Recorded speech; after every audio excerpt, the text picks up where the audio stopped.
श्रीमद् भागवत गीता में श्री कृष्ण कहते हैं कि यदि किसी काम को करने में डर लगे तो याद रखना, ये संकेत है कि आपका मन वाकई में बहादुरी से भरा हुआ है। श्री कृष्ण कहते हैं, नेत्र केवल हमें दृष्टि प्रदान करते हैं, परंतु हम कब किससे क्या देखते हैं ये हमारी भावनाओं पर निर्भर करता है। श्री कृष्ण कहते हैं कि मनुष्य को स्वयं को ईश्वर में लीन कर देना चाहिए। ईश्वर के सिवाय मनुष्य का कोई नहीं होता है। इसके साथ ही ये मानकर कर्म करना चाहिए कि वो भी किसी का नहीं है। भोग से मिलने वाला सुख क्षणिक होता है, जबकि त्याग में स्थायी आनंद मिलता है। श्री कृष्ण कहते हैं कि सत्संग ईश्वर की कृपा से मिलता है, परंतु कुसंगति में मनुष्य अपने कर्मों से पड़ता है। श्री कृष्ण कहते हैं, जीत और हार आपकी सोच पर निर्भर करती है। मान लो तो हार होगी और ठान लो तो जीत होगी। धन्य है मनुष्य जन्म, स्वर्गवासी भी इस जन्म की कामना करते हैं, क्योंकि सच्चा ज्ञान और शुद्ध प्रेम मनुष्य को ही मिल सकता है। श्री कृष्ण कहते हैं, सभी जीवों का निर्माता मैं हूँ। किसी जीव को कष्ट देकर तुम मुझे खुश कैसे देख सकते हो? आप बुराई से कुछ समय के लिए बच सकते हो, लेकिन बुराई तो तुम्हें हजारों की भीड़ में भी तुम्हें ढूंढ लेगी, जैसे गाय की झुंड में बछियां अपने माँ को ढूंढ लेती है। किसी और के जीवन की नकल को पूर्णता के साथ जीने की तुलना में अपने भाग्य को अपूर्ण रूप से जीना बेहतर है। आत्मा अमर है, ना तो इसे कोई शास्त्र काट सकता है और ना ही अग्नि इसे जला सकती है। जल इसके तेज को बुझा नहीं सकता और ना ही वायु इसे सुखा सकती है। आज वो तुम्हारा है, कल वो किसी और का होगा, इसलिए व्यर्थ का पछतावा मत करो। अंत में सभी आत्माओं को परमात्मा में मिल ही जाना है, यही तो आत्मा का अंतिम लक्ष्य है। भले ही दुर्बलता ईश्वर द्वारा जी जाती है, लेकिन गरिमा मनुष्य के मन को स्वयं निर्मित करती है। अभी निराश मत हो, क्योंकि तेरा वक्त कमजोर हो सकता है, तू नहीं। जो मनुष्य प्रकृति के गुणों से अनासक्त है और जो पूरी तरह से दिव्य ज्ञान से स्थित है, उनका कार्य पूरी तरह से परमात्मा में विलीन हो जाता है। कर्म मुझसे नहीं चिपके रहते, क्योंकि मैं उनके परिणामों से जुड़ा नहीं हूँ। जो लोग इसे समझते हैं और इसका अभ्यास करते हैं, वह स्वतंत्रता में रहते हैं। जिसे तुम अपना समझकर मग्न हो रहे हो, बस यही प्रसन्नता तुम्हारे दुखों का कारण है।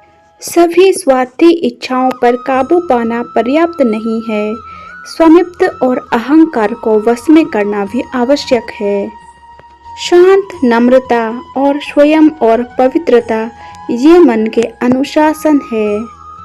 उम्मीद ही आपको रिश्ते में कमजोर बनाती है। उम्मीद का जन्म आपके मन में ही होता है।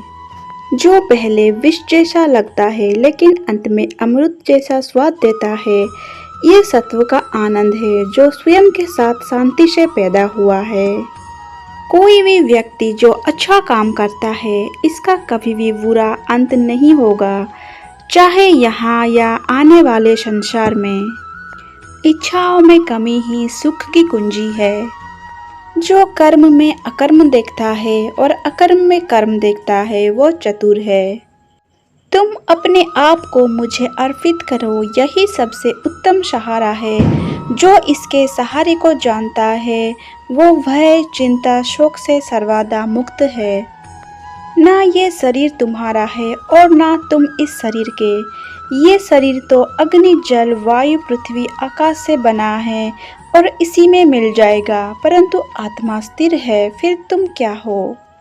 जिस प्रकार इस शरीर में रहने वाला बचपन, युवावस्था और बुद्धावस्था से गुजरता है, उसी प्रकार मृत्यु के समय वो केवल दूसरे प्रकार के शरीर में प्रवेश करता है।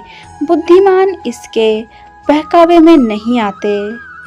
अपरिपक्व लोग सोचते हैं कि ज्ञान और क्रिया अलग अलग है, लेकिन बुद्धिमान उन्हें एक ही समझते हैं। अपनी इच्छा की शक्ति से अपने आप को नया आकार दें। अपने आप को कभी भी स्व इच्छा से नीचा ना होने दें। वो मूर्ख है जो प्रेम को बकवास कहते हैं। प्रेम इस दुनिया की जड़ है जिससे दुनिया बनी है। जिसका मन उसके वश में नहीं है, उसके लिए उसका मन शत्रु के समान है। प्रकृति के द्वारा निर्धारित कर्तव्य का पालन करते हुए व्यक्ति ने कोई पाप नहीं किया।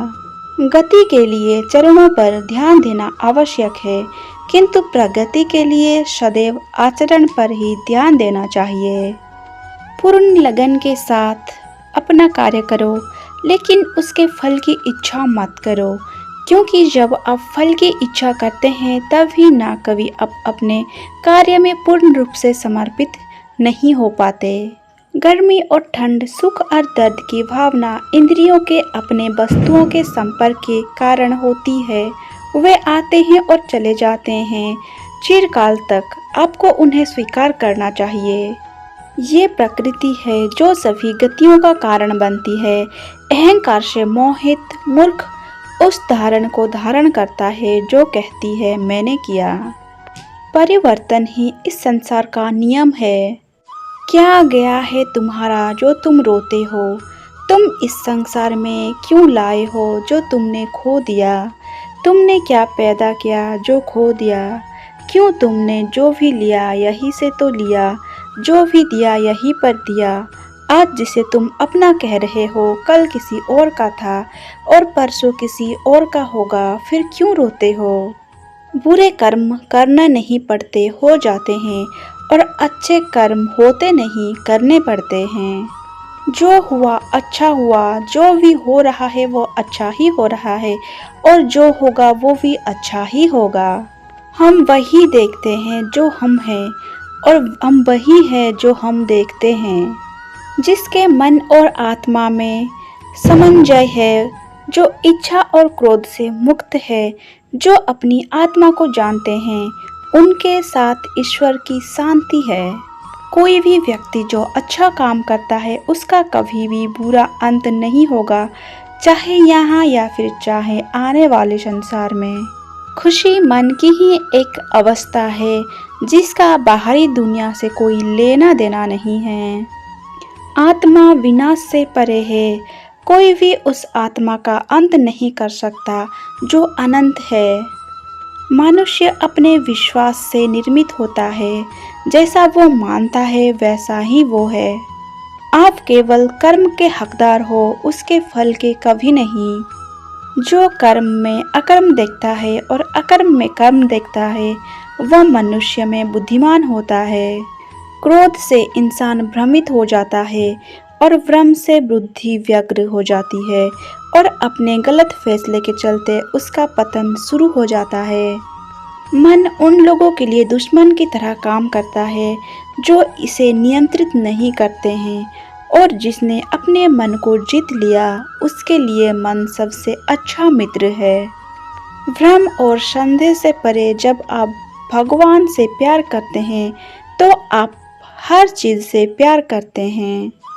जो कुछ भी है वो वर्तमान में है, जो बीत गया है वो नहीं आएगा, और जो आने वाला है उसकी चिंता नहीं बल्कि खुले हाथों से इसका स्वागत करें।